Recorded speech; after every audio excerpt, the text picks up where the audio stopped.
नमस्कार। कल हम लोग प्राचीन भारत का विज्ञान और प्रौद्योगिकी का विकास पढ़े थे। विज्ञान और प्रौद्योगिकी का विकास पढ़ाने के संबंध में मैं चाहता हूं कि एक दो फैक्ट्स आपको और भी दे दूं। जैसे ब्रह्मगुप्त थे। ब्रह्मगुप्त ब्रह्मगुप्त ने न्यूटन से भी पहले गुरुत्वाकर्षण का सिद्धांत दिया था। ब्रह्मगुप्त ने न्यूटन से भी पहले गुरुत्वाकर्षण का सिद्धांत दिया था। इसको याद रखिएगा, गुरुत्वाकर्षण का सिद्धांत दिया था।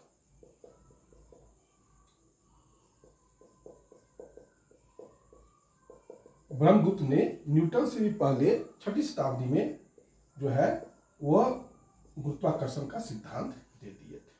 ये बहुत ही इंपॉर्टेंट चीज बात है। यानी समझिए गुरुत्वाकर्षण का सिद्धांत पश्चिम की देन है या इंग्लैंड की देन है। गुरुत्वाकर्षण का सिद्धांत ब्रह्मगुप्त ने 6वीं शताब्दी में ही दे दिया था।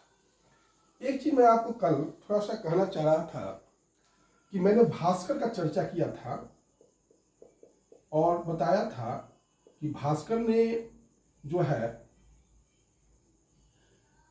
जो किताब लिखा था और जो जिसके 4 भाग हैं,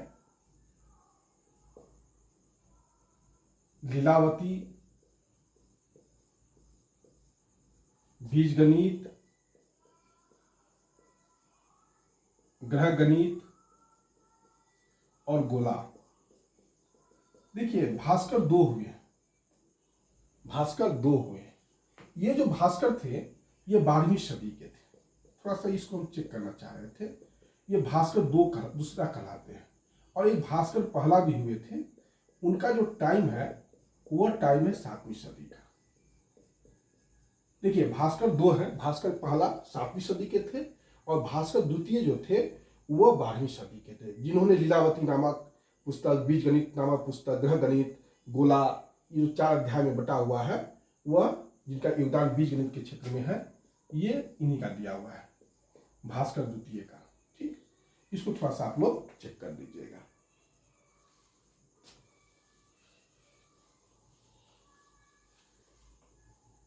मैंने बताया था आपको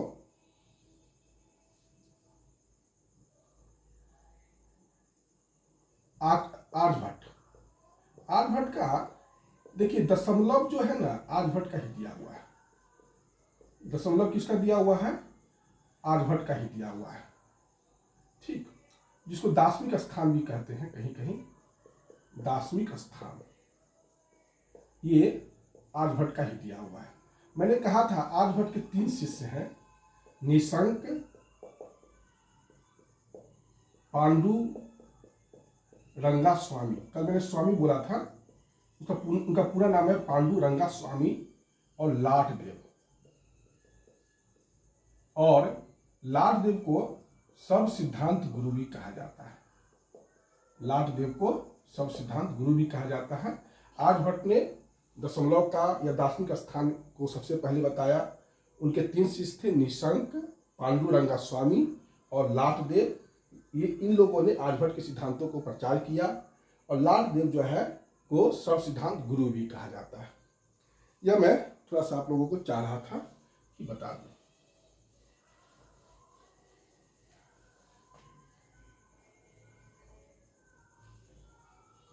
अष्टांग हृदय, ये सब छोटा छोटा क्वेश्चन है जो थोड़ा सा जरूरी है आपको डिस्कस कर देना। अष्टांग हृदय जो है वह आयुर्वेद की मेडिसिन की पुस्तक है, चिकित्सा की पुस्तक है। आयुर्वेद की अष्टांग हृदय किसकी पुस्तक है? चिकित्सा की पुस्तक है। 10 रूपक कैसा किताब है? तो नाटक है। ये सब परीक्षाओं में कभी कभी पूछ लिया जाता है। 10 रूपक किस प्रकार की किताब है? तो ये नाटक है। अष्टांग हृदय की विषय वस्तु क्या है? तो मेडिसिन है, चिकित्सा है। जो भरत मुनि जो नाट्यशास्त्र लिखे थे, भरत मुनि जो नाट्यशास्त्र लिखे थे वह उत्तर भारत का नाट्य विद्या का बाइबिल कहा जाता है। इसको थोड़ा सा याद रखिएगा। अगर आपसे पूछ लिया जाए कि उत्तर भारत का कौन सा किताब रंग के लिए, नाटक के लिए विद्या समान है, बाइबिल है, तो वो है नाट्यशास्त्र, भरत मुनि का नाट्यशास्त्र।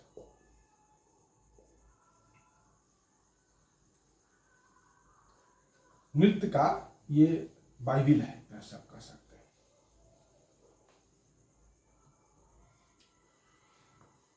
हैं। एक है महाभारत। महाभारत का नाम तो सुना ही होगा। देखिए, महाभारत को विषय वस्तु करके 3 किताब लिखा गया। किरातार्जुनीयम, किरातार्जुनीयम,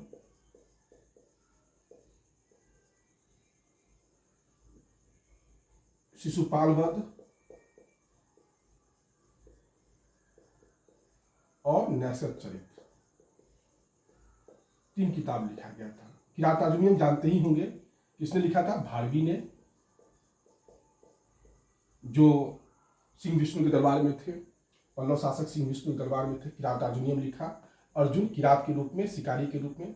शिशुपाल वध, शिशुपाल वध जो है माघ का लिखा हुआ है, और कृष्ण ने शिशुपाल को मारा था, उसका ये वर्णन माघ ने किया है। और नैषधचरित श्रीहर्ष ने लिखा। ये तीनों किताब जो है महाभारत को विषय वस्तु, महाभारत से विषय वस्तु लिया गया है। और इसको बृहत्त्रयी भी कहा जाता है। कभी कभी पूछ लिया जा सकता है कि बृहत्त्रयी में कौन कौन है, तो बृहत्त्रयी में यही 3 है। बृहत का अर्थ सबसे बड़ा, और त्रयी में 3, किरातार्जुनीयम, शिशुपाल वध और नैषधचरित।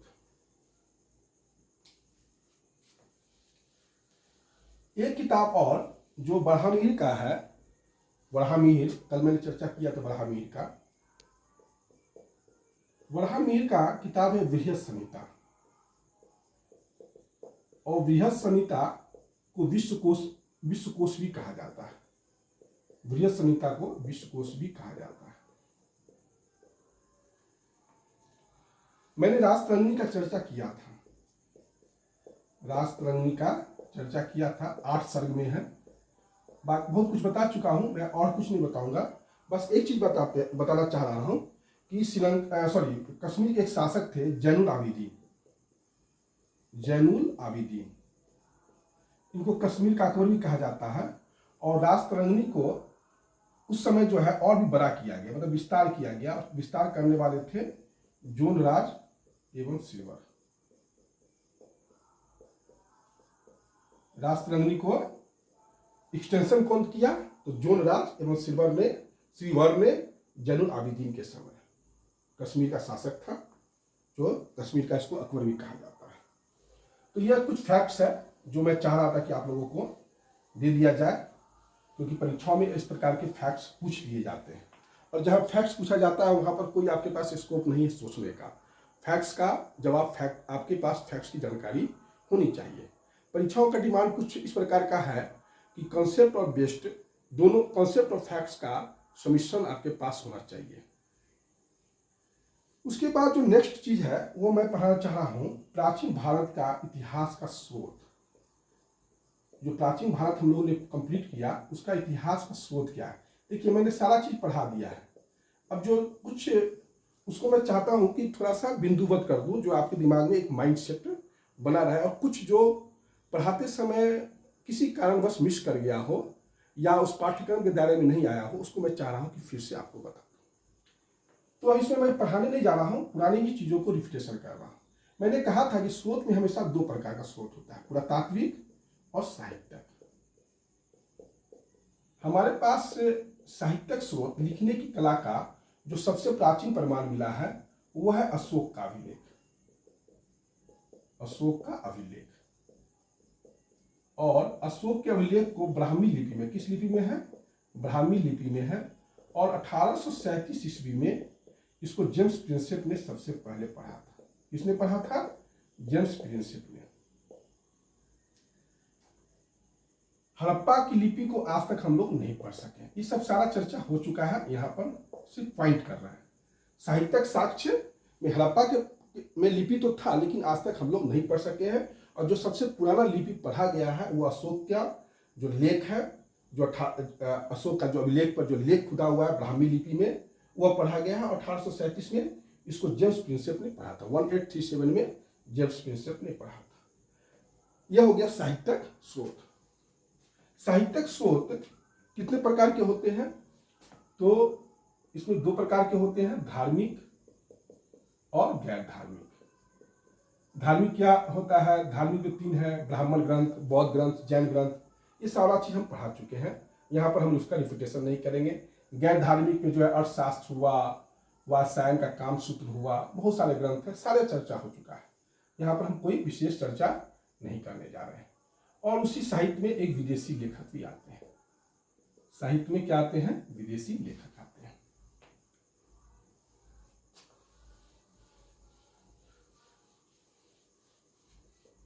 साहित्य में जो विदेशी लेखक है उसमें कुछ इंपॉर्टेंट है जो चाह रहा हूं कि मैं बता दूं। विदेशी लेखक, सिकंदर के साथ कुछ विद्वान आए थे जिसमें अरिस्टोबुलस भी थे, अरिस्टोबुलस थे। और अरिस्टोबुलस का एक इंपॉर्टेंट किताब है the history of war. Aristobulus का इंपॉर्टेंट किताब का नाम क्या है, द हिस्ट्री ऑफ वार। और अनास्क्रिटिस भी आए थे जो सिकंदर का जीवनी लिखे थे, अनास्क्रिटिस भी आए थे सिकंदर के साथ, और वह सिकंदर की जीवनी लिखे थे। क्या लिखे थे, अनास्क्रिटिस सिकंदर की जीवनी। ये सब चर्चा हो चुका है, लेकिन अरिस्टोबुलस की जो द हिस्ट्री ऑफ वार है उसका चर्चा नहीं हुआ था, वो डिस्कस कर दिया। उसके बाद जो इंपॉर्टेंट है, प्लिनी जो है किताब लिखा था नेचुरल हिस्ट्री का, काफी इंपॉर्टेंट किताब है। ये किस भाषा में, तो लैटिन भाषा में। कहीं पूछ लिया परीक्षा में कि किस भाषा में है। ज्योग्राफी टॉलमी का लिखा हुआ है, और ये किस भाषा में है, तो यूनानी भाषा में है।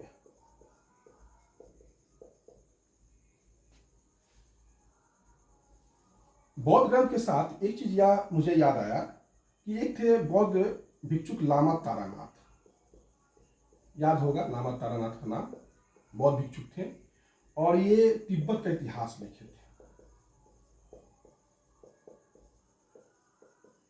तिब्बत का इतिहास लिखे थे। ये बौद्ध साधु थे।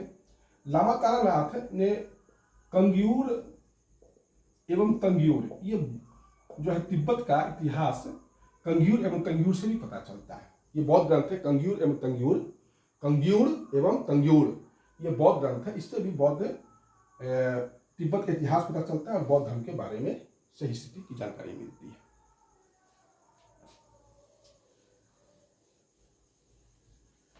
जैसे कुछ विदेशी लेखक है, जैसे चीनी यात्री, तो चीनी यात्री में फाहियान आए थे।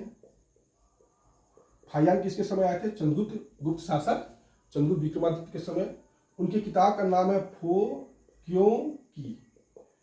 फाहियान की किताब का क्या नाम है, फो क्यों की। और वेनसांग की किताब का क्या नाम है, सी यू की।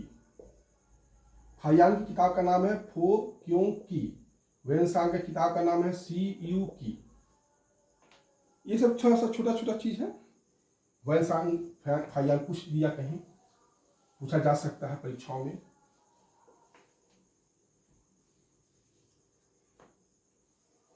अरबी लेखक भी आए थे, जैसे सुलेमान आए थे।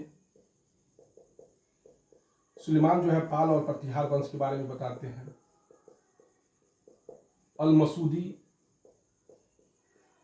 ये जो है राष्ट्रकूट के बारे में बताते हैं। और इंपॉर्टेंट है अलबरूनी।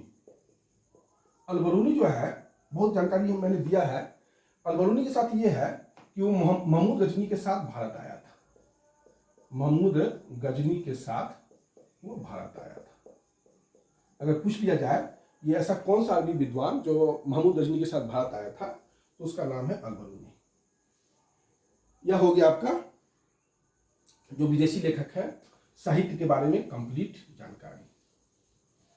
जो प्राचीन भारत का इतिहास का साहित्य है, साहित्यिक स्रोत है, वो मैंने क्लियर कर दिया। साहित्यिक स्रोत में एक चीज और याद रखिएगा, भारत का सांस्कृतिक इतिहास,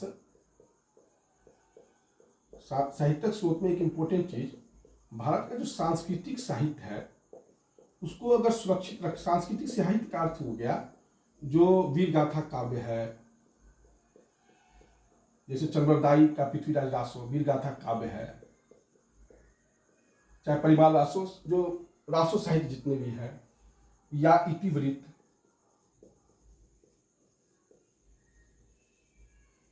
ये सब जो है सुरक्षित, इस सबको लिखने वाला कौन है, सॉरी इसको इसको मतलब इसको पीढ़ी दर पीढ़ी सुरक्षित रखने वाला अगर कोई है तो सूत है, मागध है, चारण है और भाट है। देखिए, सूत हो, मागध हो, चारण हो या भाट हो, ये सभी जो है भारत के सांस्कृतिक इतिहास को याद करके रखे हुए हैं, कंठस्थ करके रखे हुए हैं, और ये इसका उच्चारण राजाओं के दरबार में करते थे, बदले में उनको पारितोषिक मिलता था, और जिसको हम लोग वीरगाथा काव्य कहते हैं, इतिवृत्त कहते हैं, ये सब इन्हीं के द्वारा सुरक्षित रखा गया। ये परीक्षाओं में पूछ लेता है कि भारत का सांस्कृतिक इतिहास जो कंठस्थ करके रखे हुआ है तो कौन है, तो सूत है, मागध है, चारण है, भाट है। मेरे ख्याल से यहां तक आपको समझने में कोई दिक्कत नहीं हो रहा होगा। ये तो हो गया साहित्यिक स्रोत, भारतीय इतिहास को जानने का साहित्यिक स्रोत। अब हम लोग थोड़ा सा पुरातात्विक स्रोत पर आते हैं। पुरातात्विक स्रोत पर आते हैं। पुरातात्विक स्रोत में सबसे इंपॉर्टेंट है अभिलेख। अभिलेख को इंग्लिश में इंस्क्रिप्शंस भी कहते हैं। इंस्क्रिप्शन, अभिलेख को इंग्लिश में क्या कहते हैं, इंस्क्रिप्शन। और अभिलेख के अध्ययन को क्या कहते हैं, पुरालेख शास्त्र। पुरालेख शास्त्र, पुरालेख शास्त्र को इंग्लिश में इपिग्राफी। ठीक, इपिग्राफी जो है पुरालेख शास्त्र को कहते हैं, मतलब अभिलेखों के अध्ययन को पुरालेख शास्त्र कहते हैं। अभिलेख के अध्ययन को, द स्टडी ऑफ इंस्क्रिप्शंस को इपिग्राफी या पुरालेख शास्त्र कहते हैं। इसी में एक वर्ड आता है पैलियोग्राफी। पैलियोग्राफी, पैलियोग्राफी का हिंदी हो गया पुरालिपि शास्त्र। पुरालिपि शास्त्र हो गया। देखिए, इसमें तो अभिलेख का अध्ययन किया ही जाएगा, पुराना अभिलेख या दस्तावेज का अध्ययन तो किया जाएगा, लेकिन साथ साथ क्या किया जाएगा, इसमें जो है तिथि, डेट होना चाहिए। अगर कोई इंस्क्रिप्शन या कोई अभिलेख तिथि के अध्ययन के साथ जुड़ा हुआ, डेट के अध्ययन के साथ जुड़ा हुआ, तो वो पैलियोग्राफी का विषय है, पुरालिपि शास्त्र का विषय है। लेकिन सिर्फ अभिलेख का अध्ययन करना है तो वह पुरालेख शास्त्र या इपिग्राफी का विषय है। क्लियर? इपिग्राफी और पैलियोग्राफी में क्या अंतर है, पुरालेख शास्त्र और पुरालिपि शास्त्र में क्या अंतर है। पुरालेख शास्त्र का अर्थ हुआ अभिलेखों का अध्ययन, और पुरालेख शास्त्र का, पुरालिपि शास्त्र या पैलियोग्राफी का अध्ययन हुआ दस्तावेजों का या अभिलेखों का तिथि सहित अध्ययन। यही थोड़ा सा छोटा सा डिफरेंस है, और कोई बहुत बड़ा इसमें डिफरेंस नहीं है। अभिलेख के साथ मुद्रा भी काफी मिलता है। मुद्रा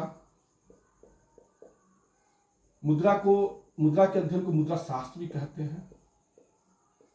मुद्रा के अध्ययन को मुद्रा शास्त्र भी कहते हैं। मुद्रा पर बहुत सारी चर्चा मैंने किया था। आहत मुद्रा या पंचमार्क मुद्रा भारत का सबसे प्राचीन मुद्रा है। यहाँ पर बताने की कोई विशेष आवश्यकता नहीं है ना। उसके बाद आपको भवन है, स्मारक है, ये सब जो है पुरातत्व का विषय है। सबसे चीज इंपॉर्टेंट है मंदिर। मंदिर में बहुत सारे मंदिर का चर्चा किया है, लेकिन भारत में जो दक्षिण भारत में जो सभ्यताएं थी, पल्लव, चोल, उसका प्रभाव दक्षिण पूर्व एशिया के देशों पर भी पड़ा, सांस्कृतिक प्रभाव, और कुछ मंदिर वहां भी बने, जिसमें कंबोडिया का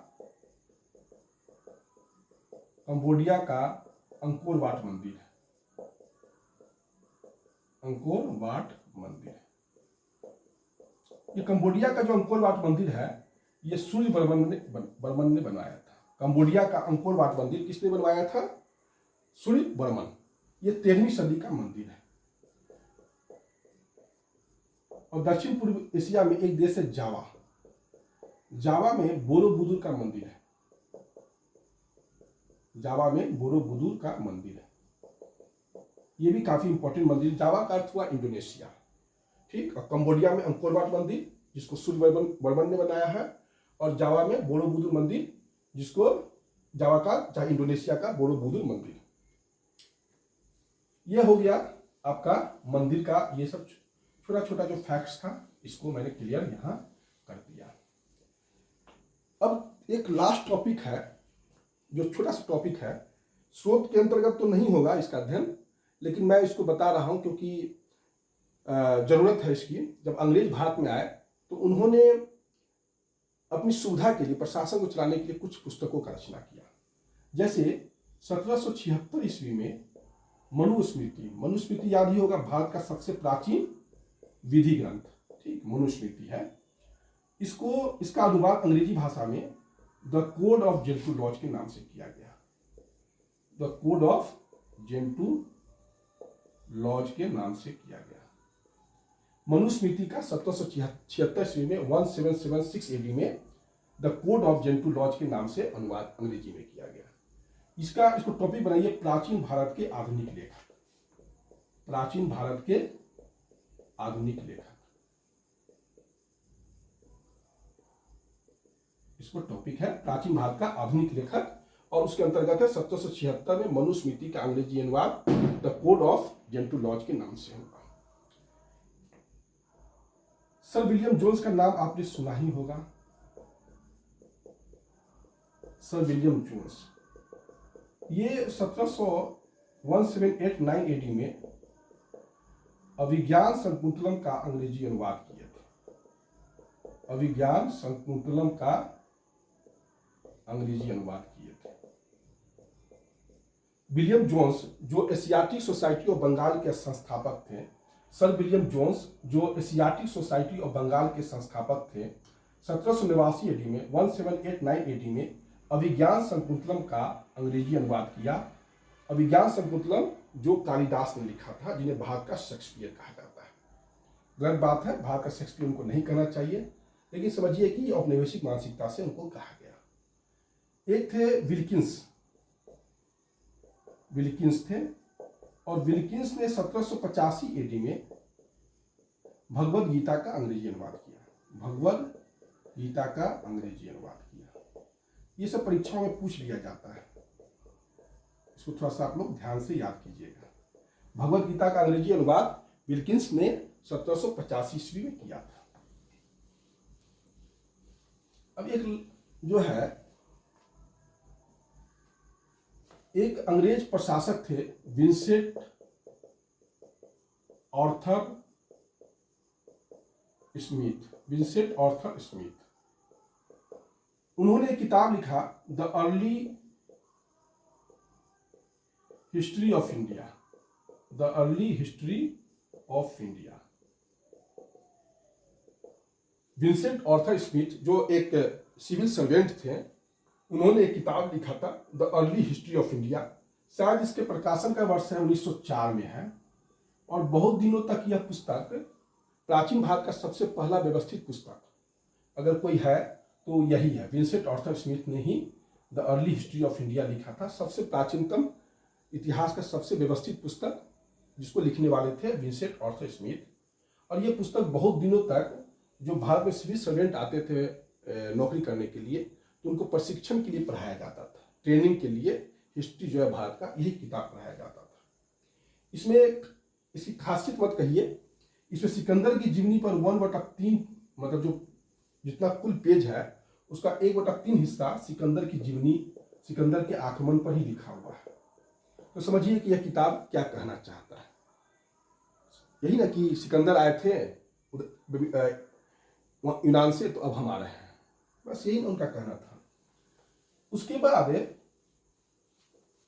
एल बासम, एल बासम रांची यूनिवर्सिटी में, रांची में एक कॉलेज है संत जेवियर कॉलेज, यहीं पर ये प्रोफेसर थे। रांची में, झारखंड की राजधानी रांची में जो है एक जेवियर, संत जेवियर कॉलेज है, वहीं पर एल बासम काम करते थे, मतलब प्रोफेसर थे हिस्ट्री के। और इन्होंने किताब लिखा था the wonder that was India. The wonder that was India. इनकी किताब का क्या नाम है? The wonder that was India. L Basham ने the wonder that was India, ये रांची में, झारखंड की राजधानी रांची में सेंट जेवियर कॉलेज में प्रोफेसर थे।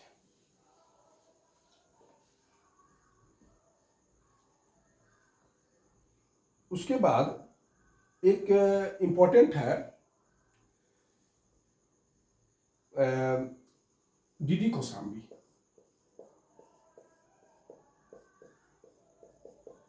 डीडी कौशाम्बी, डीडी कौशाम्बी का पुस्तक है प्राचीन भारत पर। इन्होंने भी पहला भारतीय के द्वारा लिखा गया इन्हीं का किताब है डीडी कौशाम्बी का द इंट्रोडक्शन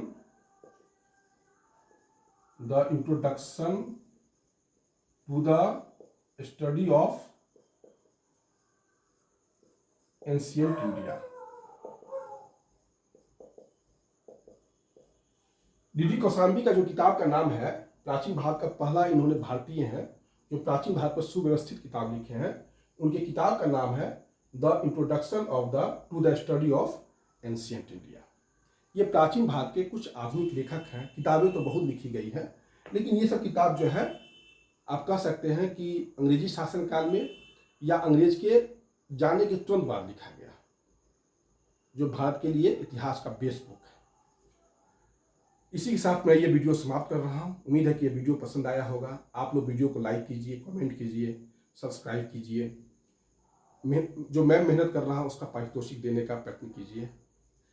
यह वीडियो किसी भी संघ लोक सेवा आयोग द्वारा आयोजित चाहे राज्य लोक सेवा आयोग द्वारा आयोजित परीक्षाओं में काफ़ी महत्वपूर्ण भूमिका निभाएगा। आपका इंसाइट भी खोलेगा। परीक्षा में जो है मेंस परीक्षा में प्रस्तुतिकरण में सुधार आएगा। ये सारा वीडियो अगर आप देखेंगे ध्यानपूर्वक तो ये आपको खुद लगेगा कि ये काफ़ी क्वालिटी के साथ बनाया जा रहा है। धन्यवाद।